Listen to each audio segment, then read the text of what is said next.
Lecture number 4।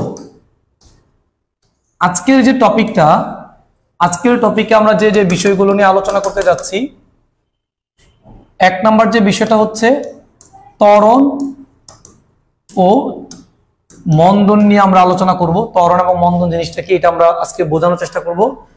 এবং দ্রুতি, বেগ, ত্বরণের যে প্রকার বেগগুলো আছে এই প্রকার করব। আর 3 নাম্বার আজকে আমরা গাণিতিক সমস্যা সলভ করব ইনশাআল্লাহ। গাণিতিক সমস্যার যে সমাধান এটা করব আর কি আজকে আমরা। সো এই 3টা বিষয় নিয়ে আমাদের আজকের ক্লাসের যে মূল কন্টেন্টটা। গতদিন যারা ক্লাস করোনি অবশ্যই লেকচার 3 অবশ্যই দেখে দেন লেকচার 4টা তোমাদের শুরু করতে হবে, কারণ লেকচার 3তে আমরা দ্রুতি, বেগ, দূরত্ব, সরণ এই বিষয়গুলো নিয়ে আলোচনা করেছিলাম।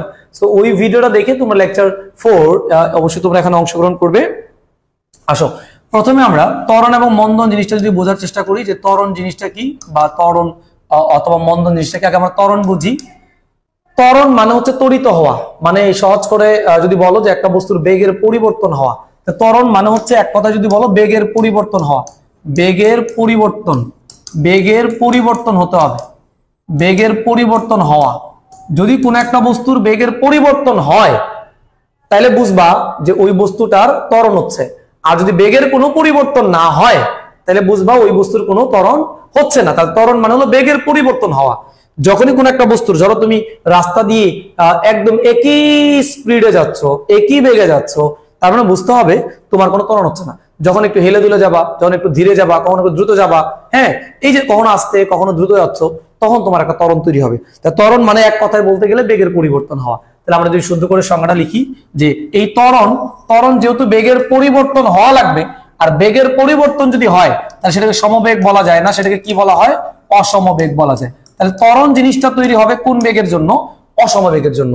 ত্বরণ জিনিসটা তৈরি হবে হচ্ছে অসমবেগের জন্য। তাহলে আমরা যদি বলি যে অসমবেগে, অসমবেগে চলমান বস্তুর, চলমান বস্তুর বেগের পরিবর্তনের হারকে, বেগের পরিবর্তনের হারকে আমরা হচ্ছে ত্বরণ বলতে পারি। দেখো তাহলে ত্বরণের মধ্যে মেইন জিনিস হচ্ছে অসমবেগে বস্তু চলতে হবে। আর বস্তুর বেগের শুধুমাত্র পরিবর্তন বললে ভুল হবে, পরিবর্তনের হার মানে সময় দিয়ে ভাগ করতে হবে, তাহলে যে জিনিসটা পাবা তাকে আমরা হচ্ছে ত্বরণ বলতে পারি। এখন বেগের পরিবর্তন, এই যে পরিবর্তনটা দুই ভাবে হইতে পারে। বেগের পরিবর্তন কখনো বেগ বৃদ্ধি পেতে পারে, আবার কখনো বেগ কিন্তু তোমার হচ্ছে হ্রাস পেতে পারে। তাহলে এই ত্বরণটা দুই ধরনের হয়, একটা হচ্ছে পজিটিভ ত্বরণ, আর হচ্ছে কি আমাদের নেগেটিভ ত্বরণ। পজিটিভ ত্বরণ মানে হচ্ছে কি বেগ বাড়বে, আর নেগেটিভ ত্বরণ মানে হচ্ছে বেগটা হ্রাস পাবে। পজিটিভ ত্বরণকে আমরা ত্বরণই বলি, কিন্তু নেগেটিভ যে ত্বরণটা আছে এই নেগেটিভ ত্বরণটাকে কিন্তু আমরা মন্দন হিসেবে কাউন্ট করব। তার মানে আমাদের জীবনে বেগের মানটা হ্রাস বৃদ্ধি দুই ভাবে হতে পারে। সো বেগ বাড়লে এটাকে পজিটিভ ত্বরণ বলবো, বেগ কমলে এটাকে নেগেটিভ ত্বরণ বলবো। সো ত্বরণের আমরা যদি আরো অ্যাপ্রোপ্রিয়েট সংজ্ঞা দিতে চাই যে ত্বরণ, তাহলে যেহেতু ত্বরণ মানে আমরা বেগ বাড়া বলছি, তাহলে অসম বেগে চলমান বস্তুর, অসম বেগে চলমান বস্তুর, চলমান বস্তুর বেগ বৃদ্ধির হারকে, বেগ বৃদ্ধির হারকে ত্বরণ বলে। যদি বেগ পরিবর্তন হয়, বেগ বাড়ে, শুধু বৃদ্ধি পায়, তাহলে বুঝবা বস্তুর মধ্যে ত্বরণ হচ্ছে, এবং ত্বরণ হচ্ছে একটা পজিটিভ রাশি। এটাকে রাশি, কারণ এর পরিবর্তন হয়, এটাকে পজিটিভ রাশি। এবং যদি কোন একটা বস্তুর ত্বরণ তৈরি করতে পারো, ত্বরণ তৈরি করতে পারো, তাহলে বস্তুর বেগ কিন্তু বাড়বে। একটা বস্তুর ত্বরণ যত বাড়াবা ওই বস্তুর বেগ তত বাড়বে। তাহলে ত্বরণের ফলে বস্তুর বেগ বৃদ্ধি পায়। একটা বস্তুর ত্বরণের ফলে, ত্বরণের ফলে বেগটা কি পাবে? বৃদ্ধি পাবে। একটা বস্তুর ভিতরে যত বেশি ত্বরণ তৈরি করা যাবে, যত বেশি ত্বরণ তৈরি করা যাবে বস্তুর বেগ কিন্তু তত বেশি পরিবর্তন হবে। হ্যাঁ, আর যদি আমরা মন্দন বলি, মন্দন, তাহলে মন্দনের ডেফিনেশনটা আমরা লিখতে পারি অসম বেগে চলমান বস্তুর, অসম বেগে চলমান বস্তুর বেগ হ্রাসের হারকে হ্রাসের হার মন্দন বলে। তাহলে মন্দন জিনিসটা হচ্ছে বেগ হ্রাস পাবে। বেগ বাড়লে যদি ত্বরণ হয় তাহলে বেগ কমলে হবে মন্দন, তাহলে বেগ হ্রাস পায়। হ্যাঁ, বেগ হ্রাসের হার, তাহলে বুঝতেই পারতেছো মন্দন একটা নেগেটিভ রাশি, এটা হচ্ছে একটা নেগেটিভ রাশি এবং মন্দনের ফলে বেগটা কিন্তু কমে যায়, হ্রাস পায়। যদি কোনো কারণে মন্দন হয় কোন একটা বস্তুর, তাহলে আমাদের বস্তুর কি হবে? মন্দন হবে। তো আমরা ত্বরণ এবং মন্দনের একটা বেসিক বিষয়টা বুঝে ফেললাম যে ত্বরণ এবং মন্দন জিনিসটা কি। এখন ত্বরণের যে সংজ্ঞাটা পড়লাম আমরা, যে ত্বরণ বা মন্দন যেটাই বলো, ত্বরণ মানে হচ্ছে বেগের পরিবর্তনের হার। তার মানে আমরা যদি এককার মাত্রা বের করি, বেগের পরিবর্তনের হার, বেগের পরিবর্তনের হার মানে সময় দিয়ে ভাগ করা, এটাই হচ্ছে আমাদের ত্বরণের যে বিষয়টা। ত্বরণ মানে বেগের পরিবর্তন বা বেগের পরিবর্তনের হার, এটাকে আমরা ত্বরণ বলবো। সো ত্বরণের একক যদি আমরা বের করি, সো ত্বরণের একক এই বেগের পরিবর্তন মানে আমরা জিনিসটাকে কিন্তু বেগই লিখতে পারি। বেগের পরিবর্তন মানে হচ্ছে বেগই পাওয়া যাবে, ভাগ হচ্ছে সময়। আমরা যদি বেগটাকে ভেঙে লিখি, তোমরা জানো যে বেগটাকে ভাঙলে পাওয়া যায় সরণ ভাগ হচ্ছে সময়, আর নিচে কিন্তু কি আছে বলতো, আর একটা সময় আছে। সো এই সময়টা নিচে গুণ হয়ে যাবে। আমরা যদি ক্যালকুলেট করি, এই সময় আর সময় গুণ করলে জিনিসটা পাওয়া যাবে হচ্ছে সময় স্কোয়ার। তাহলে ত্বরণকে ভাঙলে সরণ এবং সময় নামক দুইটা মৌলিক রাশি পাওয়া যায়। সো আমরা যদি এটার একক বের করতে চাই, যেটার একক আসলে কি হবে, দেখো সরণের একক তোমরা সবাই জানো হচ্ছে মিটার এবং সময়ের একক জানো হলো সেকেন্ড। সেকেন্ড দুইটা আছে, সেটাকে সাজায় লিখলে লেখা যায় মিটার সেকেন্ড ইনভার্স 2। এটাই কিন্তু ত্বরণের একক, খুব গুরুত্বপূর্ণ একটা একক।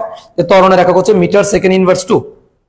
এখন যদি আমরা ত্বরণের মাত্রা সমীকরণ বলি, যে ত্বরণের মাত্রা কি, ত্বরণের মাত্রা হচ্ছে এই সরণের মাত্রা তোমরা সবাই জানো হচ্ছে এল, এবং সময়ের মাত্রা জানো টি, এবং এর উপরে কিন্তু স্কোয়ার আছে, তাহলে টি স্কোয়ার। সাজায় লিখলে জিনিসটা দাঁড়াচ্ছে এল টি ইনভার্স 2।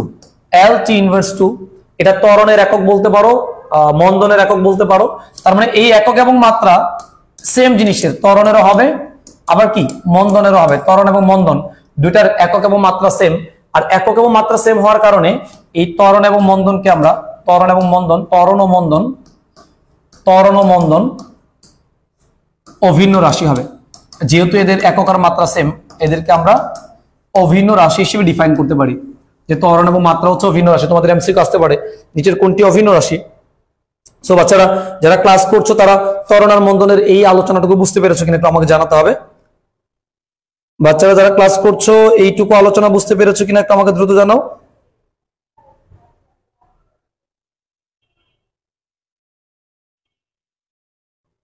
সবাই একটু দ্রুত জানাবে যে এইটুকু আলোচনা বুঝতে পেরেছো কিনা।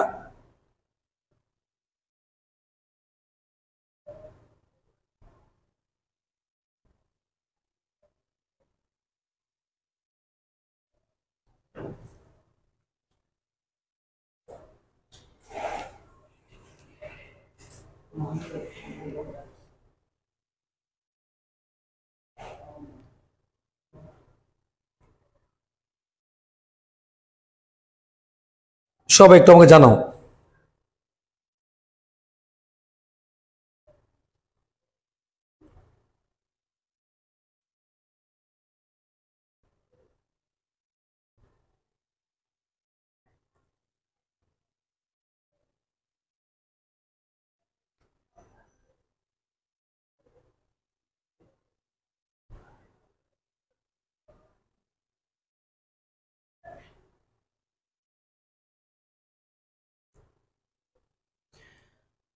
বলছে ইয়েস স্যার, অল ক্লিয়ার। ঠিক আছে, এখন আমরা ত্বরণের যদি সূত্র ডেভেলপ করতে চাই, তোমরা মনে করো এখানে কোন একটা বস্তু ছিল, এই বস্তুটা ইউ আদিবেগ নিয়ে চলতেছে, তার মানে ইউ হচ্ছে বস্তুটার আদিবেগ। তুমি হঠাৎ করে কোনোভাবে ফোর্স প্রয়োগ করলা, ধাক্কা দিলা, এই ধাক্কা দেওয়ার কারণে বস্তুর বেগ পরিবর্তন হয়ে গেল। বেগ পরিবর্তন হয়ে টি সময় পরে বস্তু একটা বেগ প্রাপ্ত হলো, নাম দিলাম এটা হচ্ছে আমাদের শেষ বেগ। তার মানে বস্তুর স্টার্টিং যে বেগটা আছে, যে বেগে বস্তুটা যাত্রা শুরু করে, জীবনটা যাত্রা চলা শুরু করে, ওই বেগটার নাম হচ্ছে আমাদের আদি বেগ। আর একটা নির্দিষ্ট সময় পরে যে বেগটা প্রাপ্ত হয়, ওই বেগটার নাম হচ্ছে আমাদের শেষ বেগ। তার মানে আমাদের এখানে আদি বেগটা হচ্ছে আমাদের ইউ এবং শেষ বেগটা হচ্ছে আমাদের ভি, এবং এই যে আদি বেগ থেকে শেষ বেগ হইতে তার টি পরিমাণ সময় লাগছে, তাহলে আমরা বলতে পারি এখান থেকে টি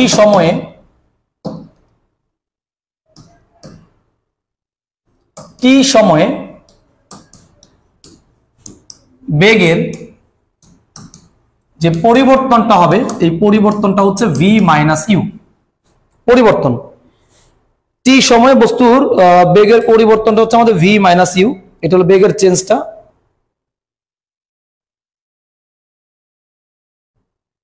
টি সময় বস্তুর বেগের পরিবর্তন হচ্ছে আমাদের ভি মাইনাস ইউ।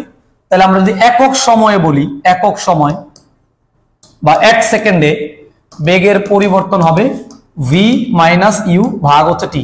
এই জিনিসটা দেখো, ভি মাইনাস ইউ মানে বেগের পরিবর্তন, এটাকে সময় দিয়ে ভাগ করা হয়েছে, তার মানে এই জিনিসটাকে বলা হয় বেগের পরিবর্তনের হার। বেগের পরিবর্তনে কি বলবো, এটাকে আমরা হার বলতে পারি। So v minus u by t এটা বেগের পরিবর্তনের হার। আর আমরা সংজ্ঞা অনুসারে জানি যে ভি মাইনাস ইউ বাই টি বেগের পরিবর্তনের হার, এটার নামই হচ্ছে আমাদের কি, ত্বরণ। তাহলে আমরা ত্বরণের সংজ্ঞা অনুসারে বলতে পারি যে ত্বরণের সংজ্ঞা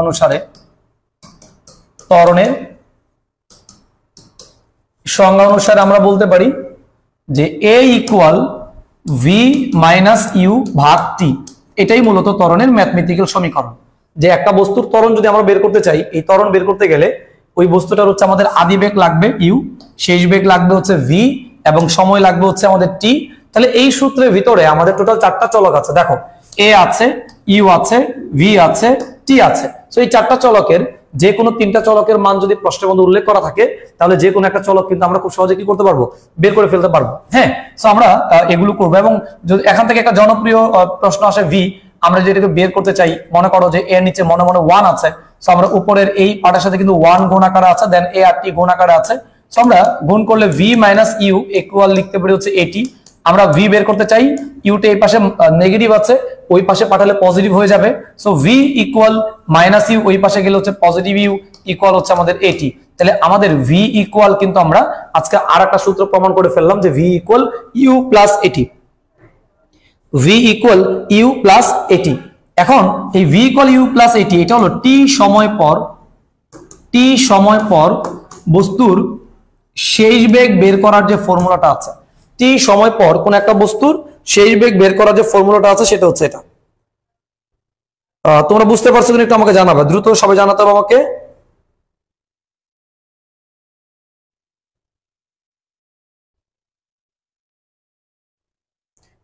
সবাই বলো বুঝতে পারছো কিনা এইটুকু, যে আমরা অলরেডি ত্বরণের সূত্র, ত্বরণের সংজ্ঞা, তারপর হচ্ছে ত্বরণ মন্দনের যে বিষয়গুলো আছে এগুলো কিন্তু আমরা শেষ করে ফেললাম। হ্যাঁ, তো তোমরা বুঝতে পারছো কিনা একটু আমাকে জানাও দ্রুত। যারা বুঝে ফেলছো জাস্ট ইয়েস লিখলে, ওয়াই লিখলে হবে, আর না বুঝলে এন লিখো, তাইলে বুঝতে পারবো আমি। হ্যাঁ,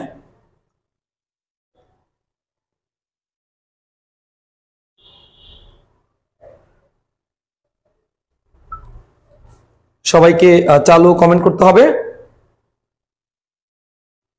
তোমরা সবাই বুঝতে পারছো কিনা।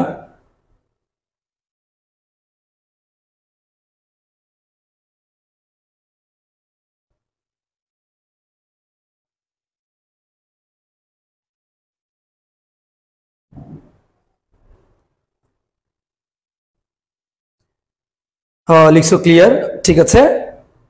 আমরা এখন এই জিনিসটা বুঝে ফেললাম যে ত্বরণের সংজ্ঞা অনুসারে দুটো জিনিস পেয়ে গেলাম, একটা হলো এ, একটা হচ্ছে আমাদের ভি এর সূত্র। তো তোমরা এখান থেকে একটা এইচডব্লিউ করবা, সেটা হচ্ছে তোমাদের একটা নোট থাকবে যে ত্বরণ এবং মন্দনের পার্থক্য। ত্বরণ ও মন্দনের পার্থক্য লিখো। ত্বরণ এবং মন্দনের পার্থক্য লিখো। এটা তোমরা বাসায় করবা এবং আমাদের কনসেপ্ট বুকেও পাবে, এটা পাবে। সো এটা তোমরা বাসায় করে নিতে হবে তোমাদেরকে। এখন আমরা এই যে ত্বরণ পড়লাম, ওই যে বেগ পড়লাম, দ্রুতি পড়লাম, এদের কিছু প্রকারভেদ নিয়ে আমরা আলোচনা করব। সো আমরা এই জিনিসগুলোর যে প্রকারভেদগুলো আছে, প্রকারভেদগুলো নিয়ে আলোচনা করব। তোমরা খাতাটাকে 3টা ভাগে ভাগ করে নিতে পারো তোমাদের বোঝার সুবিধার্থে। একটা হচ্ছে আমরা দ্রুতি নিয়ে কাজ করব, দ্রুতি। একটা হচ্ছে আমরা বেগ নিয়ে কাজ করব, বেগ। আর হচ্ছে ত্বরণ অথবা কি মন্দন নিয়ে কাজ করব, ত্বরণ অথবা মন্দন নিয়ে কাজ করব। তার মানে এই দ্রুতি, বেগ আর হচ্ছে ত্বরণ, মন্দন, এদের কতগুলো ক্লাসিফিকেশন আছে। এই ক্লাসিফিকেশন গুলো নিয়ে আমরা কাজ করবো এখন। প্রথম কাজ হচ্ছে দ্রুতি। দ্রুতির প্রথম যে তোমার ক্লাসিফিকেশনটা, এটাকে বলা হয় সমদ্রুতি। সমদ্রুতি। বেগের প্রথমটাকে বলা হয় আমাদের সমবেগ। ত্বরণের প্রথমটাকে আমাদের বলা হয় সমত্বরণ, অথবা মন্দন যদি বলা হয় তাহলে কি সমমন্দন হবে। বেগ বাড়লে যদি ত্বরণ হয়, কমলে মন্দন, জাস্ট এটা তোমরা গেস করে বসাবো। আমরা প্রথমে আসো যে সমদ্রুতি জিনিসটা বুঝি। দ্রুতি তো দ্রুতি, আর সম মানে হচ্ছে সমান। তাহলে আমরা শর্ট করে লিখি যে দ্রুতির মান অপরিবর্তিত থাকলে তাকে সমদ্রুতি বলে। খুব সহজ করে যদি সংজ্ঞা লিখতে চাও, অপরিবর্তিত মানে কোনো চেঞ্জ হওয়া যাবে না। দ্রুতির মান কখনো চেঞ্জ হওয়া যাবে না। দ্রুতির মান যদি চেঞ্জ না হয় তাহলে এটাকে আমরা সমদ্রুতি বলবো। তোমরা জানো যে আমরা রাস্তা দিয়ে যখন হাঁটি, মনে করো তুমি প্রথম সেকেন্ডে তুমি কোন একটা দিকে 4 মিটার পথ গেছো, আবার পরবর্তী 1 সেকেন্ডেও তুমি কোন একটা দিকে 4 মিটারই পথ গেছো, পরবর্তী 1 সেকেন্ডেও তুমি কোন একটা দিকে কিন্তু 4 মিটারই পথ গেছো। তাহলে সময় 1 সেকেন্ড করে বাড়তেছে, সময় কিন্তু সেম আছে 1 সেকেন্ড, এবং 1 সেকেন্ডে তোমার অতিক্রান্ত যে পথের মানটা, এই পথের মানটা কিন্তু সেম আছে। তাহলে তুমি যদি সময়ের সাথে তোমার দূরত্বটা একই থাকে বা পরিবর্তন না হয়ে যায়, তাহলে বুঝবা সেটাকে আমরা কি দ্রুতি বলবো, সমদ্রুতি বলবো। তাহলে আমরা দেখলাম যে সময়ের সাথে দূরত্বের মানটা অপরিবর্তিত। তাহলে আমরা আরেকটা সংজ্ঞা লিখতে পারি যে সময়ের সাথে কোন বস্তুর দূরত্বের মান পরিবর্তন না হলে তাকে সমদ্রুতি বলে। তাকে আমরা কি বলবো, সমদ্রুতি। তার মানে হচ্ছে এখানে যে বিষয়টা বোঝানোর চেষ্টা করছি আমরা, যে তোমার হচ্ছে সময়ের সাথে সাথে কোন একটা বস্তুর দূরত্বের যে মান, এই মানটা কখনোই কি হবে না, পরিবর্তন হবে না। এখন দেখো আমরা রাস্তাঘাটে যখন হাঁটি, আমাদের ঢাকা শহরে যে যানজট আছে, আমার গাড়ি কি সেম স্পিডে যেতে পারবে? একটু যাবে অনেক দ্রুত, আবার অনেক স্লো, আবার জীবন অনেক সময় থেমে থাকে। তার মানে আমরা যে গাড়িগুলো চালাই, এগুলো কিন্তু কখনোই সমান সময়ে বা সময়ের সাথে সাথে দূরত্ব কিন্তু একই রাখতে পারি না, দূরত্বের মানগুলো পরিবর্তন হয়ে যায়। এই জন্য সমদ্রুতি এটা পাওয়া খুব কঠিন ব্যাপার। সমদ্রুতির যে এক্সাম্পল গুলো আছে, 1 নম্বর এক্সাম্পল তুমি বলতে পারো শব্দের দ্রুতি। শব্দের দ্রুতি এটা একটা সমদ্রুতি, কারণ শব্দের দ্রুতির মান আমরা জানি যে 0 ডিগ্রি সেলসিয়াস তাপমাত্রায় শব্দের দ্রুতি হচ্ছে 330 মিটার পার সেকেন্ড, অথবা কোনো কোনো বই লেখা আছে 332 মিটার পার সেকেন্ড। এটা তোমাদের লেভেলের বই, দুইটাতে ভেরিয়েশন আছে, যে কোনো একটা লিখলে হবে। তোমাদের বইয়ের মধ্যে 2 বার আছে, যে কোনো একটা লিখলে হবে। তাহলে 0 ডিগ্রি সেলসিয়াস তাপমাত্রায় শব্দের দ্রুতি 330 বা 32, তুমি যেটাই ধরো না কেন, যদি আমি 330 যদি ধরি মিটার পার সেকেন্ড, এর মানে দ্রুতি কিন্তু স্কেলার রাশি। তার মানে শব্দ যে কোনো দিকে, কারণ আমি কিন্তু দ্রুতি বলছি, এই কারণে কোনো নির্দিষ্ট দিক বলা যাবে না। শব্দ যে কোনো দিকে 1 সেকেন্ড সময়ে 330 মিটার দূরত্ব অতিক্রম করবে। দূরত্ব কি করবে বলো তো বাচ্চারা? অতিক্রম করবে। 330 মিটার দূরত্ব অতিক্রম করবে। তাহলে এটা হচ্ছে এই 330 মিটার পার সেকেন্ডের বাংলা মানে। তাহলে তুমি যদি পরবর্তী 1 সেকেন্ড যাও, তাহলেও তার দূরত্ব 330 মিটার হবে। আবার যদি 1 সেকেন্ড যাও, তাহলেও কিন্তু দূরত্বটা 330 মিটার হবে। তাহলে প্রতি সেকেন্ড সময়ে তোমার অতিক্রান্ত দূরত্বের ভ্যালুটা 330 মিটার হওয়ার কারণে তাহলে আমরা বলতে পারি যে শব্দের যে দ্রুতি আছে, এটা একটা সমদ্রুতি। কেন? কারণ সমান সময়ে সমান দূরত্ব অতিক্রম করছে। সমান সময়ে কি দূরত্ব? সমান দূরত্ব। তাহলে কোন একটা বস্তু যদি সমান সময়ে সমান দূরত্ব অতিক্রম করতে পারে, তাহলে এটাকে আমরা কিন্তু সমদ্রুতির উদাহরণ হিসেবে কাউন্ট করতে পারবো। এরপর আমরা যদি সেকেন্ড এক্সাম্পল দেই, যে দ্বিতীয় উদাহরণ যেটা আছে, দ্বিতীয় উদাহরণটা হচ্ছে আমাদের আলোর দ্রুতি যেটা আছে, আলোর দ্রুতি। আমি কিন্তু দ্রুতি পড়াচ্ছি, এই জন্য আলো তোমার হচ্ছে দ্রুতি লিখছি। আলোর দ্রুতি যেটা আছে তোমরা সবাই জানো যে আলোর দ্রুতির মান হচ্ছে 3 × 10⁸ মিটার পার সেকেন্ড।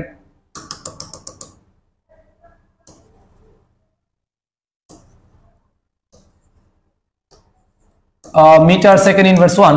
তাহলে আলোর দ্রুতি 3 × 10⁸ মিটার পার সেকেন্ড, এর মানও সেম, একই ব্যাখ্যা যে আলো যে কোনো দিকে 1 সেকেন্ড সময়ে 3 × 10⁸ মিটার পথ কিন্তু অতিক্রম করে।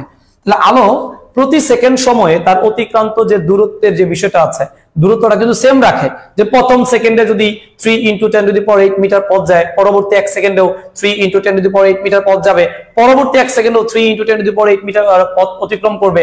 সময়ের সাথে দূরত্ব যদি একই রেটে চেঞ্জ হয় অথবা তোমার একই থাকে, যে প্রতি সেকেন্ডে দূরত্বের মান সেম থাকবে, তাহলে এটাকে আমরা বলতে পারি হচ্ছে সমদ্রুতি। তাহলে আমরা সমদ্রুতির দুইটা এক্সাম্পল পড়াইলাম, আলোর দ্রুতি এবং হচ্ছে তোমাদের শব্দের দ্রুতি। সো এই বিষয়টা তোমাদেরকে একটু মাথায় রাখতে হবে।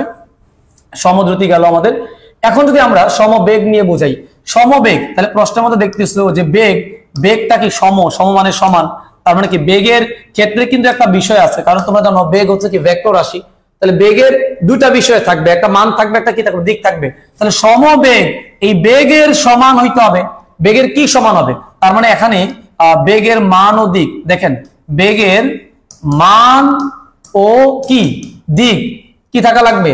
অপরিবর্তিত থাকা লাগবে, অপরিবর্তিত থাকা লাগবে, অপরিবর্তিত থাকতে হবে। থাকলে তাকে কি বলা হয়? সমবেগ বলে। তাহলে বেগের মানও চেঞ্জ হওয়া যাবে না, আবার বেগের কি চেঞ্জ হওয়া যাবে না? দিকও চেঞ্জ হওয়া যাবে না। মান দিক যদি একটা চেঞ্জ হয়ে যায় অথবা উভয়টাই চেঞ্জ হয়ে যায়, তাহলে কিন্তু সেটাকে আমরা কখনোই সমবেগ বলতে পারবো না। তাহলে সমবেগের ক্ষেত্রে যেমন ধরো তুমি প্রথমে এমন হলো যে 5 মিটার পার সেকেন্ড বেগে উত্তর দিকে গেলা প্রথমে, এরপর একটু পরে বললা যে না 5 মিটার পার সেকেন্ড বেগে আমি দক্ষিণ দিকে যাব, এরপর বললা না 4 মিটার পার সেকেন্ড বেগে পূর্ব দিকে যাব বা উত্তর দিকে যাব। তাহলে খেয়াল করে দেখো, অথবা বললাম যে 4 মিটার পার সেকেন্ড বেগে আমি পূর্ব দিকে যাচ্ছি। একটু খেয়াল করে দেখো এই যে মানগুলো আছে, প্রথমে তুমি 5 মিটার পার সেকেন্ড বেগে উত্তর দিকে যাচ্ছিলা, তাহলে তোমার মান হচ্ছে 5 আর উত্তর হচ্ছে তোমার ডিরেকশন। তাহলে 5 মিটার পার সেকেন্ড উত্তর দিকে, এটা দ্বারা তোমার হচ্ছে অ্যাকচুয়াল বেগ বোঝাচ্ছে, অ্যাকচুয়াল বেগ বোঝাচ্ছে। আর বেগের মান হচ্ছে 5 আর দিকটা কিন্তু হচ্ছে উত্তর দিকে। একটু পরে তুমি কি করলা না, মানটা সেম রেখে তুমি দিকটা চেঞ্জ করে ফেললা। এই দিকটা চেঞ্জ করে যদি ফেলো তাহলে সেটাকে কিন্তু আমরা সমবেগ বলতে পারবো না, সেটাকে অসমবেগ বলতে হবে। আবার মনে করো না যে তুমি হচ্ছে মান চেঞ্জ করে দিকটাকে সেম রাখছো, তাহলেও কিন্তু এটাকে আমরা সমবেগ বলতে পারবো না। আবার দেখো এখানে মান এবং দিক দুটাই চেঞ্জ করে ফেলছো, তাহলেও কিন্তু এটাকে সমবেগ বলতে পারবো না। তাহলে সমবেগ বলতে গেলে বেগের মান এবং দিক দুইটাই কি থাকা লাগবে বলতো? আমাদের অপরিবর্তিত থাকা লাগবে। অপরিবর্তিত যদি থাকে তাহলে সেটাকেই কিন্তু আমরা সমবেগ বলতে পারবো, সেটাকে আমরা সমবেগ বলতে পারবো। সমবেগের শর্ত হচ্ছে মান এবং দিক অপরিবর্তিত থাকা লাগবে। এটা একটা সংজ্ঞা কেউ দিতে পারো, অথবা আমরা আরেকটা সংজ্ঞা কিন্তু চাইলে দিতে পারবো যে অথবা যেহেতু বেগের মধ্যে কি স্মরণ আছে, বেগের মধ্যে কি স্মরণ আছে, কারণ আমরা জানি বেগ মানে স্মরণের হার। তাহলে সময়ের সাথে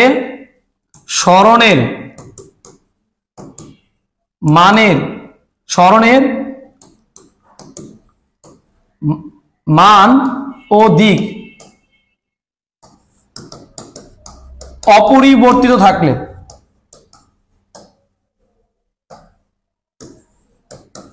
তাকেও কিন্তু আমরা সমবেগ বলতে পারবো।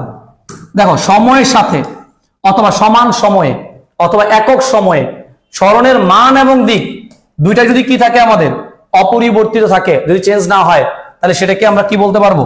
সমবেগ বলতে পারবো। তাহলে এই জিনিসটার নামই হচ্ছে আমাদের সমবেগ।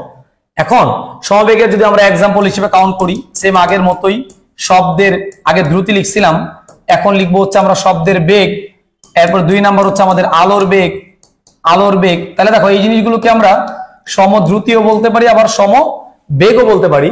তবে পার্থক্য হচ্ছে যদি আমাদের প্রশ্নের মধ্যে আসে যে শব্দের বেগ সমবেগ ব্যাখ্যা করো, তাহলে বলতে হবে শব্দ যে কোনো দিকে 1 সেকেন্ড সময়ে 330 মিটার পথ অতিক্রম করে। যে কোনো সময়ে বা 1 সেকেন্ড সময়ে নির্দিষ্ট দিকে, মানে এখানে যদি সমবেগের ব্যাখ্যা বলো তাহলে তোমাকে হচ্ছে নির্দিষ্ট দিক কথাটা মেনশন করে দিতে হবে। আর যদি আমরা সমদ্রুতির উদাহরণ দিই তাহলে কিন্তু আমাদের বেগটা দেখো, এই যে আমাদের ডিরেকশন যে বিষয়টা আছে ওইখানে নির্দিষ্ট দিক না বলে আমরা কিন্তু যে কোনো দিক বলবো। তাহলে দ্রুতি বললে দিক বলবা না, যে কোনো দিক বলবা, আর বেগ বললে নির্দিষ্ট দিক বলবা। এটাই হচ্ছে মূলত আমাদের পার্থক্যটা। কেমন? আচ্ছা, তো এখন আসো আমাদের সমত্বরণ। সমত্বরণ মানে কি? ত্বরণের মান ও দিক। ত্বরণ এখানে যদি সহজ করে বলি আমরা যে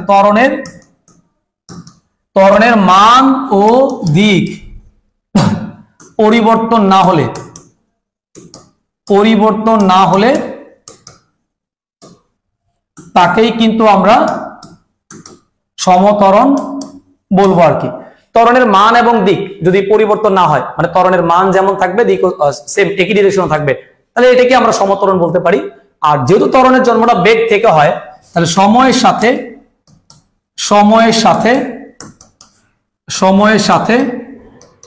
বেগের পরিবর্তনটা যদি একই হয়, হ্যাঁ, সময়ের সাথে বেগের পরিবর্তন যদি একই হয় কোন নির্দিষ্ট দিকে, সময়ের সাথে বেগের পরিবর্তন একই হলে আর যদি এখানে ত্বরণের সংজ্ঞা দাও, যদি যেহেতু আমরা সমত্বরণ বলতেছি এখানে লিখবা বৃদ্ধি, আর যদি মন্দন বলো তখন জিনিসটাকে কি বলবো বলো তো? আমাদের হ্রাস। তুমি চাইলে একই সাথে দুইটা ডিফাইন করতে পারো। যখন আমাদের সমত্বরণ বলবে তখন বলতে হবে সময়ের সাথে বেগের বৃদ্ধি একই হলে, এবং যেহেতু একটা দিক রাশি অবশ্যই নির্দিষ্ট দিক বা দিক অপরিবর্তিত থেকে জিনিসটা লিখতে পারো যে দিক অপরিবর্তিত রেখে, দিক পরিবর্তন না করে সময়ের সাথে বেগের বৃদ্ধি একই হলে সমত্বরণ বলবো। বেগ হ্রাস একই হলে সেটাকে আমরা কি সমমন্দন বলবো। সামনে তোমরা চাইলে নির্দিষ্ট দিক কথাটা অ্যাড করতে পারো। নির্দিষ্ট দিকে মানে দিক চেঞ্জ করা যাবে না। অথবা তোমার যদি মনে করো যে এটা কঠিন লাগে, তুমি চাইলে উপরটাও লিখতে পারবা। ত্বরণের মান ও দিক অপরিবর্তিত থাকলে বা পরিবর্তন না হলে এই জিনিসটাকেও কিন্তু আমরা সমত্বরণ বলতে পারবো। আর এই সমত্বরণের যে বাস্তব এক্সাম্পলটা আছে, এর বাস্তব এক্সাম্পল পাওয়া খুব কঠিন একটা ব্যাপার। তো আমাদের যে ত্বরণটা আছে সেটা হলো অভিকর্ষজ ত্বরণ। এটা হচ্ছে একটা সমত্বরণ। কারণ কি? কারণ তোমরা জানো যে অভিকর্ষজ ত্বরণ এটাকে আমরা জি দিয়ে প্রকাশ করি। এই জি এর মানটা হচ্ছে 9.8 মিটার সেকেন্ড ইনভার্স 2। তার মানে অভিকর্ষ বলের প্রভাবে একটা বস্তু কিন্তু সবসময় নিচের দিকে পড়ে। তার মানে ডিরেকশনটা কিন্তু ফিক্সড, সবসময় নিচের দিকে, এবং এই ডিরেকশনটা কখনোই কিন্তু চেঞ্জ হবে না। তার মানে এই 9.8 মিটার পার সেকেন্ড স্কয়ার, এটা যদি আমি ভেঙে লিখি যে এক সেকেন্ডে বেগ বৃদ্ধি, এক সেকেন্ডে বা প্রথম সেকেন্ডে বেগ বৃদ্ধি হচ্ছে 9.8 মিটার পার সেকেন্ড। বেগ বৃদ্ধি, বেগ আমি কিন্তু 9.8 মিটার পার সেকেন্ড লিখতে হবে, কারণ তুমি আগে একটা সেকেন্ড লিখেছো আর এর ভিতরে কিন্তু সেকেন্ড দুইটা আছে। তাহলে প্রতি সেকেন্ডে বেগের পরিবর্তন, অথবা এক সেকেন্ডে বেগের পরিবর্তন, অথবা নির্দিষ্ট সময়ে বেগের পরিবর্তন, হ্যাঁ, অথবা সমান সময়ে বেগের পরিবর্তন, সময়ের সাথে বেগের পরিবর্তন যদি একই হয় বা বেগ যদি একই রেটে বৃদ্ধি পায় সেটাকে আমরা সমত্বরণ বলতে পারবো। আবার বেগ যদি একই রেটে হ্রাস পায় সেটাকে আমরা হচ্ছে সমমন্দন বলতে পারবো। তাহলে প্রথম সেকেন্ডে যদি বেগ বৃদ্ধি পায় 9.8, পরবর্তী এক সেকেন্ডেও 9.8, পরবর্তী এক সেকেন্ডেও 9.8, তাহলে সমান সময়ে বেগের পরিবর্তন একই হলে তাকে আমরা সমত্বরণ বলবো। বেগ যদি বৃদ্ধি পায় সমত্বরণ, বেগ যদি হ্রাস পায় সেটাকে আমরা কি বলবো? সমমন্দন বলবো। আশা করি সবাই ক্লিয়ারলি বুঝতে পেরেছো। তোমরা একটু বলো তো, যারা ক্লাস করছো তারা বুঝতে পারছো কিনা, সবাই একটু জানাও।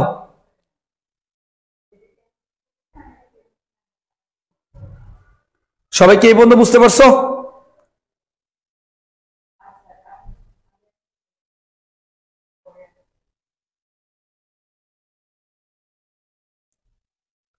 সবাই বুঝতে পারছো কিনা একটু আমাকে জানাও।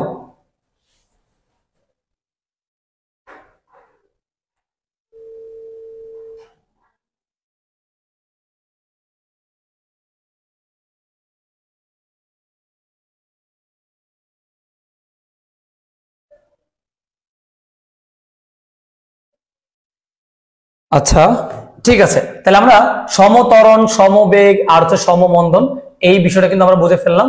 এখন আমরা যে জিনিসটা বোঝাবো সেটা হচ্ছে অসম জিনিসটা বোঝাবো, যে অসম দ্রুতি,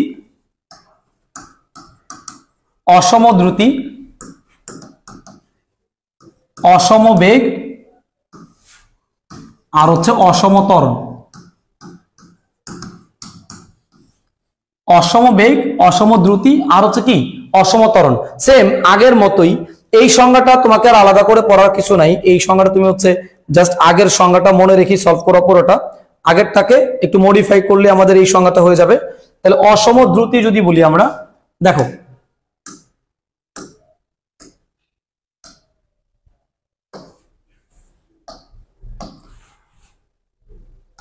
দ্রুতির মান পরিবর্তন হলে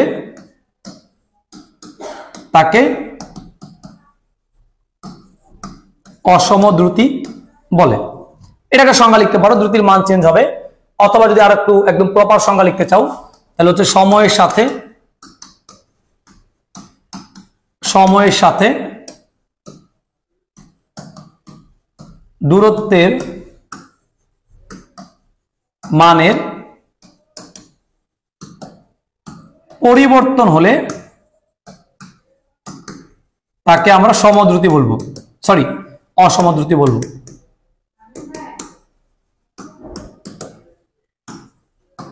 দেখো সময়ের সাথে সাথে দূরত্বের যে মান আছে এই মানটার কি হবে বলো তো, আমাদের পরিবর্তন হওয়া লাগবে। সময়ের সাথে দূরত্বের মান যদি পরিবর্তন হয়ে যায় সেটাকে আমরা অসম বলবো, আর পরিবর্তন না হলে সমদ্রুতি বলবো। আর অসম বেগ যেটা আছে, এই যে বললাম যে বেগের মান, দিক অথবা উভয়ের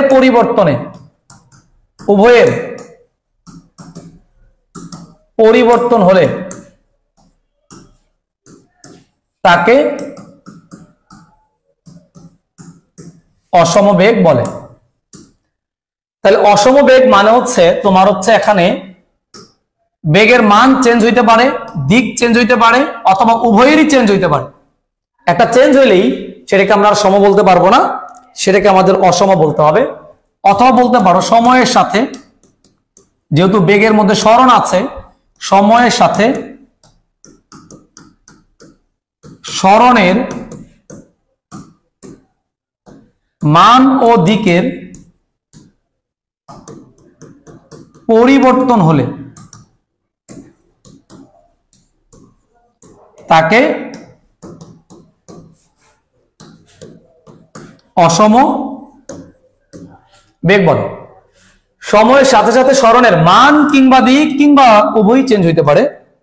যদি একই রেটে সরণ চেঞ্জ না হয়, মান দিক অথবা দুইটাই পরিবর্তন হয়ে যায়, তাহলে সেটাকে আমরা অসম বেগ বলবো। আর এই অসম দ্রুতি, অসম বেগের উদাহরণ বাস্তব জীবনে যে গাড়িগুলো চালাই, সাইকেল চালাই, এগুলোর উদাহরণ হচ্ছে আমাদের অসম দ্রুতি বা অসম বেগের যে উদাহরণগুলো আছে বাস্তব জীবনে যে ঘটনাগুলো। আর অসম ত্বরণ মানে কি? ত্বরণের মান, ত্বরণের মান ও দিকের পরিবর্তন হলে তাকে অসম ত্বরণ বলে। মানও চেঞ্জ হইতে পারে, দিকও চেঞ্জ হইতে পারে। ত্বরণের মানও চেঞ্জ হইতে পারে, দিকও চেঞ্জ হইতে পারে, অথবা উভয়ই চেঞ্জ হইতে পারে। যদি চেঞ্জ হয় তাহলে এই জিনিসগুলোকে আমরা বলবো হচ্ছে অসম ত্বরণ। মান, দিক কিংবা উভয়েরই চেঞ্জ হইতে পারে। আমাদের বাস্তব জীবনে আমাদের যে গাড়িগুলোর ত্বরণ আছে, এই ত্বরণগুলো কিন্তু অনবরত চেঞ্জ হচ্ছে। কখনো একটু বেশি স্পিডে যাচ্ছে, যার ফলে একরকম ত্বরণ হচ্ছে, কখনো আবার কম স্পিডে যাচ্ছে, একরকম ত্বরণ হচ্ছে, ডিরেকশন চেঞ্জ হচ্ছে। এই কারণে বাস্তব জীবনে যে গাড়ির গতি, সাইকেলের গতি, মানুষের চলার গতি, এগুলো সব অসম জিনিসের ঘটনা। তাহলে অসম ত্বরণে আরেকটা সংজ্ঞা লিখতে পারি যে সময়ের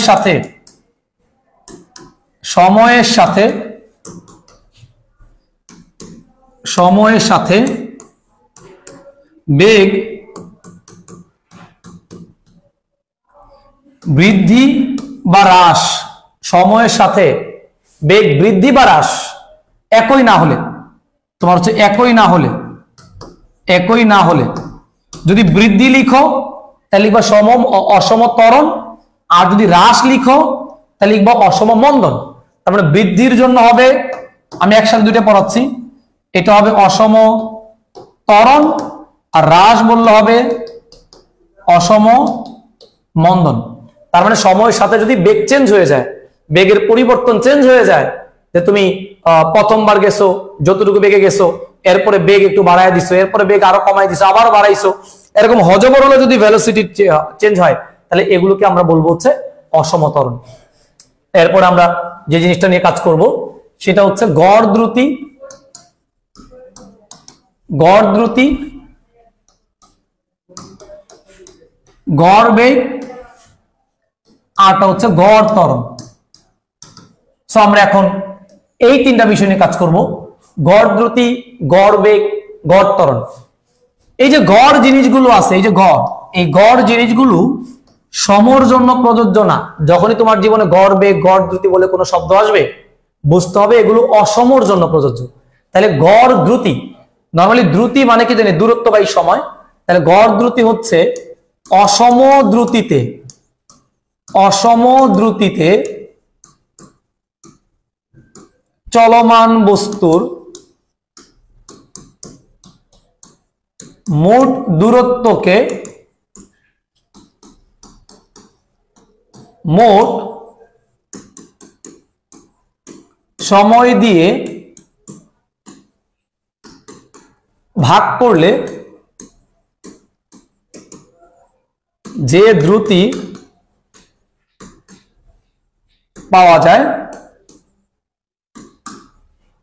তাকে গড় দ্রুতি বলে। গড় তার মানে ধরো তুমি তোমার বাসা থেকে স্কুলে যাচ্ছ, কখন একটু আস্তে গেছো, কখন একটু জোরে গেছো, আবার আস্তে গেছো, আবার জোরে গেছো, তার মানে কি তোমার দ্রুতির মান কিন্তু ফিক্স ছিল না, একটা র্যান্ডম দ্রুতি ছিল। এখন তোমাকে যদি কেউ জিজ্ঞাসা করে তুমি এভারেজে কত দ্রুতিতে গেছো, তাহলে এভারেজ দ্রুতি বের করার জন্য দেখো আগে আমাকে বের করতে হবে মোট দূরত্ব কতটুকু আছে, সেটা আমার লাগবে যে মোট দূরত্ব কতটুকু আছে, এরপরে লাগবে আমার মোট সময়। এখন এই মোট দূরত্বকে আমি যদি মোট সময় দিয়ে কি করে দিই বলতো, আমরা ভাগ করে দেই, তাহলে যে দ্রুতিটা পাবো তার নামই হবে আমাদের গড় দ্রুতি। তাহলে আমরা এখানে লিখতে পারি গড় দ্রুতি, গড় দ্রুতি ইকুয়াল মোট দূরত্ব ভাগ হচ্ছে মোট সময়। মোট দূরত্বকে তোমাকে পরীক্ষা যখন আমরা ম্যাথ করাবো তখন দেখাবো যে আমাদের অনেক সময় গড় দ্রুতি বের করতে হবে, আর এই গড় দ্রুতি বের করতে গেলে তুমি আসলে কতটুকু পথ গেছো এই পথটুকু তোমার লাগবে, এই সবগুলো পথ যোগ করে মোট দূরত্ব বের করবা, আর এইটুকু পথ যাইতে মোট যে সময়টা লাগছে এই সময়টা বের করবা। এরপর মোট দূরত্বকে মোট সময় দিয়ে ভাগ করলে যে দ্রুতিটা পাওয়া যাবে তার নামই আমাদের গড় দ্রুতি। এই গড় সিম্বলটার জন্য এটাকে ভি বার, বার বলতে গড় বোঝায়, ভি বার দিয়ে সিম্বলাইজ করতে পারি। এটা ইকুয়াল মোট দূরত্বকে সামেশন অফ ডি অথবা শুধু ডি লিখতে পারি, আর মোট সময় মান হচ্ছে টি। তাহলে ভি বার এটা ইকুয়াল লেখা যায় হচ্ছে আমাদের d by t, v bar এটা ইকুয়াল ডি বাই টি। আমি পাশাপাশি লেখার কারণ হচ্ছে তোমাদের জন্য সংখ্যাগুলো বুঝতে সুবিধা হয়। যেমন দেখো এখানে তুমি কি মোট দূরত্ব লিখছো, মোট দূরত্ব লিখছো, গড় বেগের সময় লিখবা কি মোট সরণ, আর গড় ত্বরণের সময় কি লিখবা মোট বেগের পরিবর্তন। তার মানে কি পাশাপাশি লিখলে তোমার জন্য বুঝতে সুবিধা হবে। তাহলে আমরা যখন এটা পড়ি যে অসম বেগে, অসম বেগে চলমান বস্তুর, যেহেতু বেগের মধ্যে সরণ আছে এই জন্য আমার মোট সরণ নিতে হবে, মোট সরণকে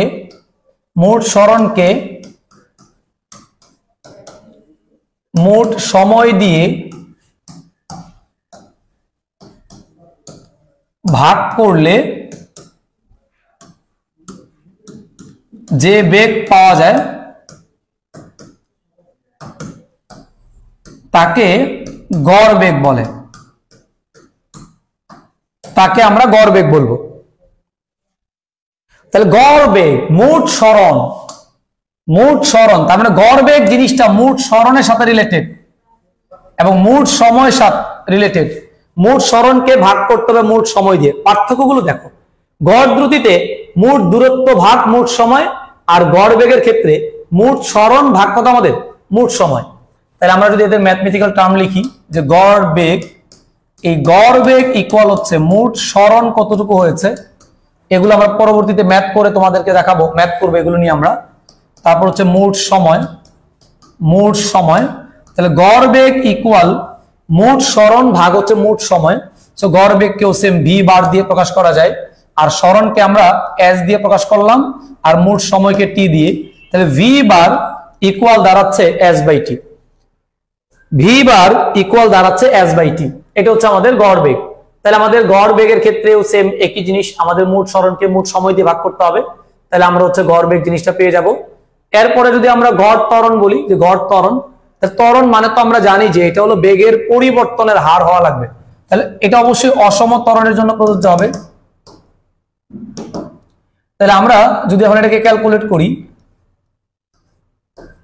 যে অসম ত্বরণে চলমান বস্তুর মোট বেগের পরিবর্তনকে মোট সময় দিয়ে ভাগ করলে যে ত্বরণ পাওয়া যায় তাকে গড় ত্বরণ বলে। একই রকমের সংজ্ঞা। তাহলে দেখো এই তিনটা সংজ্ঞায় আমরা যে জিনিসটা তোমাদেরকে বোঝানোর চেষ্টা করেছি, এটা হলো মোট দূরত্ব ভাগ মোট সময়, এটা হলো মোট সরণ ভাগ মোট সময়, আর এটা হচ্ছে যেহেতু ত্বরণের মধ্যে বেগ আছে তার মানে এটা হলো মোট বেগের পরিবর্তনকে ভাগ করছি মোট কি দিয়ে, আমাদের সময় দিয়ে। তাহলে আমরা গড় ত্বরণ পেয়ে যাব। তাহলে আমরা গড় ত্বরণ ইকুয়াল লিখতে পারি, গড় ত্বরণ এটা ইকুয়াল লিখতে পারি মোট বেগের পরিবর্তন, মোট বেগের পরিবর্তনটা কত হবে ভাগ হচ্ছে আমাদের মোট সময়, মোট সময়। তাহলে এইভাবে আমাদের গড় ত্বরণটা কিন্তু বের করতে হবে, যে মোট বেগের পরিবর্তনকে মোট সময় দিয়ে ভাগ করলে আমরা গড় ত্বরণ পেয়ে যাব। সো আশা করি তোমরা গড় বেগ, গড় দ্রুতি আর হচ্ছে গড় ত্বরণ বিষয়টা বুঝতে পারছো। সবাই একটু কমেন্ট করে আমাকে জানাবা, সবাই একটু কমেন্ট করে জানাও, একটু দ্রুত কমেন্ট করতে হবে। সবাই একটু কমেন্ট করে জানাও আমাকে যে তোমরা বুঝতে পারছো কিনা বিষয়টা। বুঝে থাকলে ওয়াই লিখবা জাস্ট। আচ্ছা, কারো যদি মনে কোনো কনফিউশন থাকে এবং কেউ চাইলে স্ক্রিনশট নিয়ে রাখতে পারো। সবাই একটু দ্রুত কমেন্ট করবা। ঠিক আছে, এখন আসো আমরা আরো তিনটা জিনিস নিয়ে কাজ করব, খুব গুরুত্বপূর্ণ তিনটা জিনিস। একটা হচ্ছে আমাদের তাৎক্ষণিক দ্রুতি, তাৎক্ষণিক বেগ, তাৎক্ষণিক বেগ,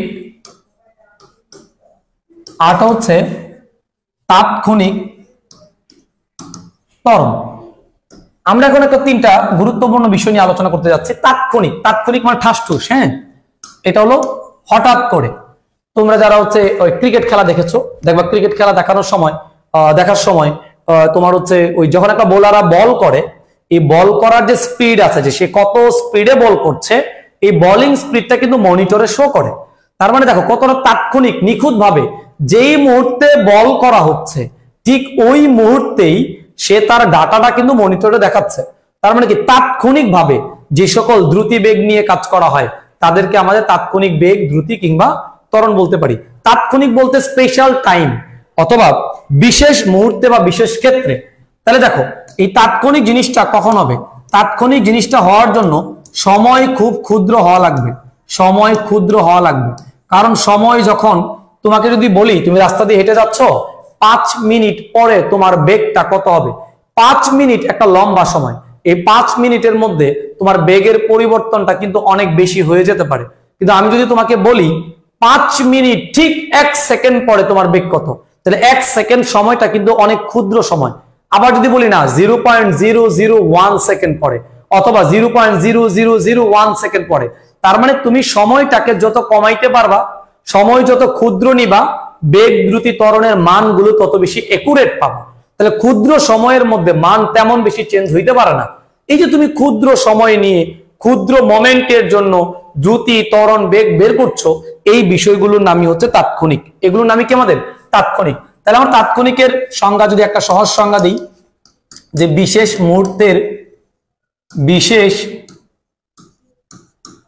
মুহূর্তের দ্রুতিকেই তাৎক্ষণিক দ্রুতি বলে।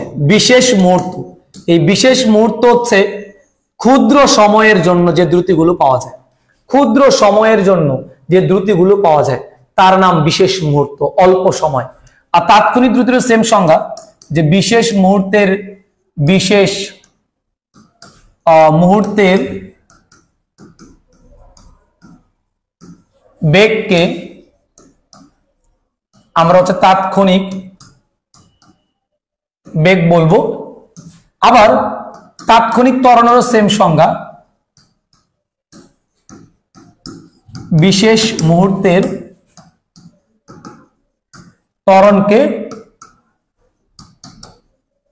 তাৎক্ষণিক ত্বরণ বলে। এটা বাচ্চাদের সংজ্ঞা, একটা কেউ যদি সহজ করে বলতে চাও তাহলে এটা লিখতে পারো, তবে এটা পরীক্ষার হলে না লিখা ভালো, কারণ এটা বোঝার জন্য লিখেছি। তবে এটা অনেক বই এই সংজ্ঞাটা বাচ্চা অনেক শত আমাদের এমসিকিউ দিতে পারে আর কি। হ্যাঁ, তো আমরা এখন যে বিষয়টা দেখাবো সেটা হচ্ছে অ্যাকচুয়াল সংজ্ঞাটা কি হবে। এর অ্যাকচুয়াল সংজ্ঞাটা হচ্ছে, আগে আমরা লিখি, সময়ের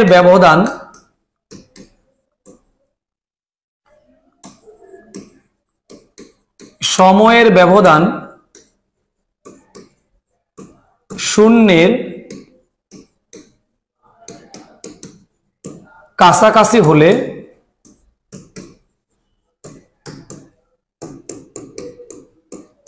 সময়ের সাথে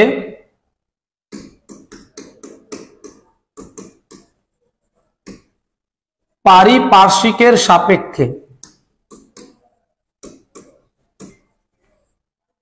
কোন বস্তুর, ওকে, তাৎক্ষণিক জিনিসটার ক্ষেত্রে এইটুকু তোমাকে সবার মধ্যে লিখতে হবে।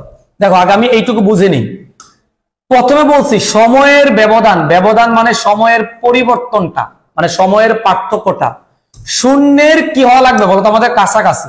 সময়ের ব্যবধান শূন্যের কাছাকাছি, এইটুকু শব্দ দ্বারা বোঝায় সময় কম, ক্ষুদ্র সময়। তাহলে সময়ের ব্যবধান শূন্যের কাছাকাছি, এইটুকুর মিনিং হচ্ছে কম সময় বোঝাচ্ছে, অল্প সময় বোঝাচ্ছে। একটা যত সময় কম নেওয়া যাবে, সময় যদি খুব ক্ষুদ্র নাও, সময়ের সাথে সাথে পারিপার্শ্বিক মানে প্রসঙ্গ কাঠামো, তুমি কাউকে না কাউকে তুলনা করতে হবে। এই তুলনীয় বস্তুটার নাম হলো পারিপার্শ্বিক, তোমার চারপাশে যা কিছু আছে এই পারিপার্শ্বিকের সাপেক্ষে কোন একটা বস্তুর, তার মানে এখন যে তিনটা সংজ্ঞা আমরা লিখবো, এই তিনটা সংজ্ঞার এইখান থেকে এই পর্যন্ত সেম তোমাকে লিখতে হবে। সময়ের ব্যবধান শূন্যের কাছাকাছি হলে সময়ের সাথে পারিপার্শ্বিকের সাপেক্ষে কোন বস্তুর, এই পর্যন্ত কোনো চেঞ্জ করা যাবে না, এই পর্যন্ত তোমাকে হুবহু লিখতে হবে। এই পর্যন্ত লেখার পরে এখন মেইন সংজ্ঞা কি চাইছে, তাৎক্ষণিক দ্রুতি মানে কি, অবস্থানের পরিবর্তনের হার। সো আমরা এই পর্যন্ত লেখার পরে যার সংজ্ঞার মেইন জিনিসটা অ্যাড করব, যে কোনো বস্তুর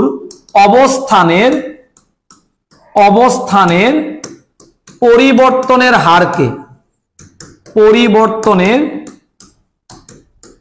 হারকে তাৎক্ষণিক দ্রুতি বলে। অবস্থানের পরিবর্তনের হারকে আমরা যেটা বলবো সেটা হচ্ছে তাৎক্ষণিক দ্রুতি। তাহলে দেখো এই পর্যন্ত কোনো চেঞ্জ হবে না, যে সময়ের ব্যবধান শূন্যের কাছাকাছি হলে, তার মানে যে এইটুকু যেটা আছে খেয়াল করে দেখো, সময়ের ব্যবধান শূন্যের কাছাকাছি হলে সময়ের সাথে পারিপার্শ্বিকের সাপেক্ষে কোনো বস্তুর, তিনটা সংজ্ঞারই এই পর্যন্ত সেম লিখবা। তাহলে এখন আমরা তাৎক্ষণিক দ্রুতির সংজ্ঞা দিই, দ্রুতির সংজ্ঞা দিলাম। এখন তাৎক্ষণিক বেগের সংজ্ঞা যদি দিই, বেগ মানে কি, স্মরণের হার অথবা স্মরণের পরিবর্তনের হার। তাহলে কোনো বস্তুর পর্যন্ত এই যে সাদা অংশ যেটা আছে, এই সাদা অংশটা কপি পেস্ট করবা, এইটুকুতে কোনো চেঞ্জ নাই, হুবহু বসবে।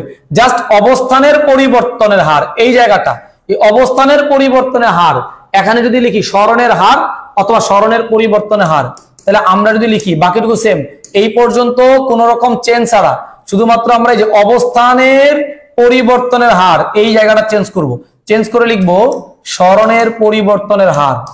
স্মরণের পরিবর্তনের হারকে কি বলা হয় আমাদের,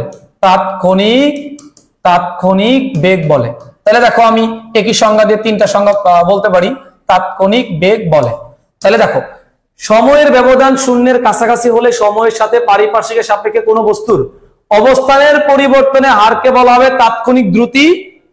অবস্থানের পরিবর্তনের হারকে বলা হবে তাৎক্ষণিক দ্রুতি, আর সরণের পরিবর্তনের হারকে বলা হবে কি? তাৎক্ষণিক বেগ। আর যদি বেগের পরিবর্তনের হার বলি, এইটুকু সেম রেখে বেগের পরিবর্তন হার বলি আমরা এখন, দেখো বেগের পরিবর্তনের হারকে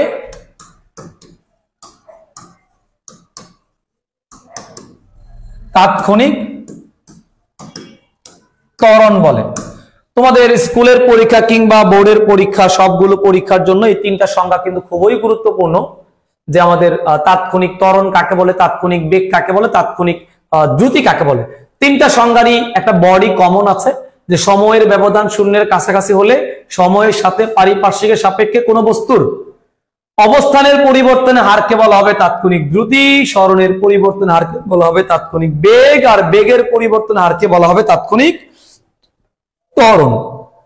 বাচ্চারা সবাই বুঝতে পারছো কিনা একটু জানো আমাকে, যারা ক্লাস করছো বুঝতে পারছো কিনা?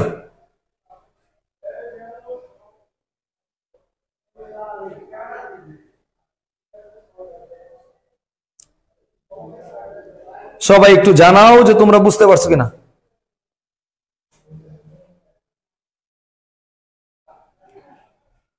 সবাইকে দ্রুত কমেন্ট করে জানিয়ে দিতে হবে যে তোমরা বুঝতে পারছো কিনা।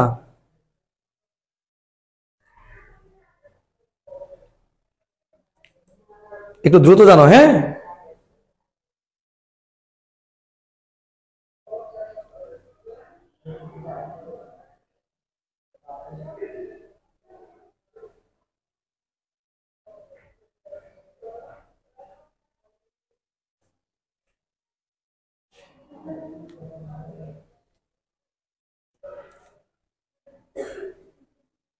সবাই একটু দ্রুত কমেন্ট করো।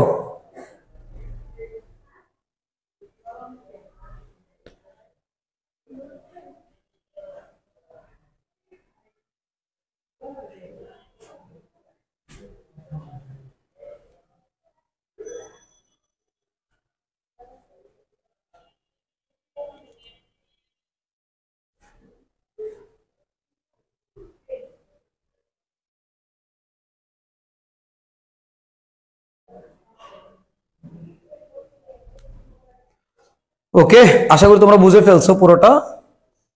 এখন আসো আমরা পরবর্তী কন্টেন্টে যাব।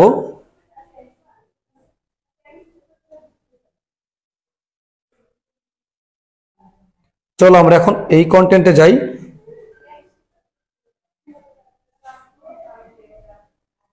ঠিক আছে, আমরা যদি এই কন্টেন্টে যাই, যে এখানে কি বলছে আমাদেরকে দেখে আসি।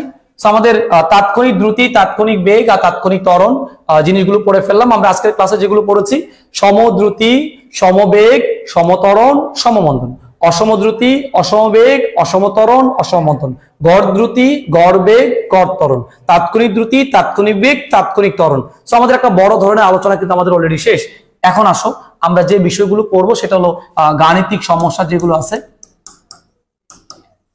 গাণিতিক সমস্যা সলভ করব।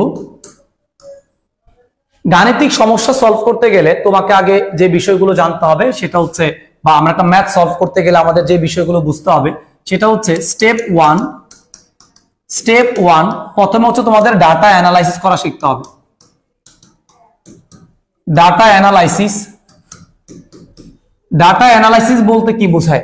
ডাটা অ্যানালাইসিস বলতে বোঝায় যে প্রশ্নের মধ্যে কি দেওয়া আছে, প্রশ্নের মধ্যে কি দেওয়া আছে, প্রশ্নের মধ্যে কি দেওয়া আছে এটা বের করতে হবে।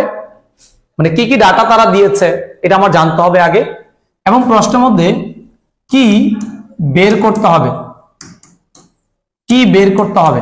তাহলে দুইটা প্রশ্ন, কি কি সারাদিন প্রশ্ন করবা, যে উদ্দীপকটা বারবার পড়বা, ম্যাথটা বারবার পড়বা, বারবার পড়ে পড়ে দেখতে হবে কি কি দেওয়া আছে এবং কি তোমাকে বের করতে বলা হয়েছে।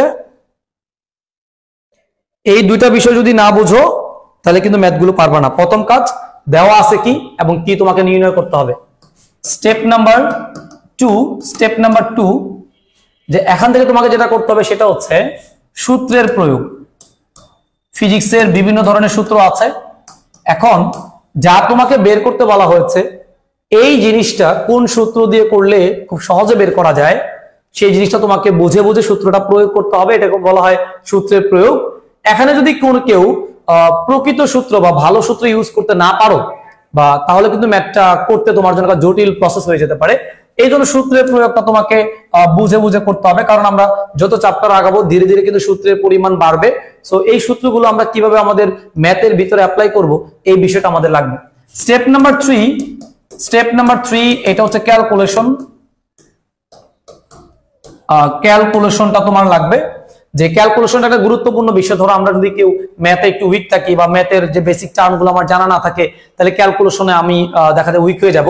সো ম্যাথ এর ক্যালকুলেশন ঠিক করার জন্য তোমাদেরকে অবশ্যই এখানে যে বিষয়গুলো মাথায় রাখতে হবে সেটা হলো জ্যামিতির যে পার্টগুলো আছে, ত্রিকোণমিতির যে পার্টগুলো আছে, বীজগণিতের যে পার্টগুলো আছে, বেসিক যে পার্টগুলো, যেমন ধরো হচ্ছে একটা সমীকরণ সমাধান করা। ম্যাথ থেকে তোমরা এগুলো শিখতে পারো আগে, যে সমীকরণ সমাধান করে যে এক্স এর যে মান নির্ণয়, বা এটাকে বলতে পারি আমরা সমাধান করে চলকের মান নির্ণয় করা। চলকের মান নির্ণয় ফিজিক্সে এই বিষয়টা অনেক বেশি কাজে লাগবে। তোমরা ক্লাস 6, 7, 8 পড়ছো আর কি, যে কিভাবে একটা চল রাশির এক্স ওয়াই যেটার মানটা বের করতে হয়, এটা আমাদের লাগবে। এটা ম্যাথ থেকে তোমাদের শিখতে হবে। এরপরে ত্রিকোণমিতির কিছু বেসিক আমার লাগবে, এরপরে জ্যামিতির কিছু বেসিক লাগবে, বিশেষ করে পিথাগোরাসটা বেশি লাগবে। এই জিনিসগুলো তোমার যদি একটু ভালো ক্লিয়ার থাকে, থাকলে তোমরা এখান থেকে ক্যালকুলেশন পার্টটাতে ভালো করতে পারবা। আর যদি কারো গ্যাপ থাকে তাহলে কিন্তু এই জায়গায় ঝামেলা হবে। স্টেপ নাম্বার 4 এটা হলো ফাইনাল ফিনিশিং, বা একটা মন্তব্য লেখা, যে প্রশ্নের একটা ফাইনাল মন্তব্য তৈরি করতে হবে। তাহলে ম্যাথ করার জন্য তোমাকে এই চারটা ধাপ তোমাকে অবলম্বন করতে হবে, যে ডাটা অ্যানালাইসিস, সূত্রের প্রয়োগ করা, ক্যালকুলেশন করা এবং ফাইনালি একটা ফিনিশিং মন্তব্য করা। সো আসলে আমরা যদি এখন ম্যাথ সলভ করি, যে সমস্যা নাম্বার হচ্ছে 1, একটা ম্যাথ সলভ করি যদি, যে একটি গাড়ি 72 কিলোমিটার পার আওয়ার বেগে চলছে, হঠাৎ ব্রেক কষে গাড়িটিকে 10 সেকেন্ড সময়ের মধ্যে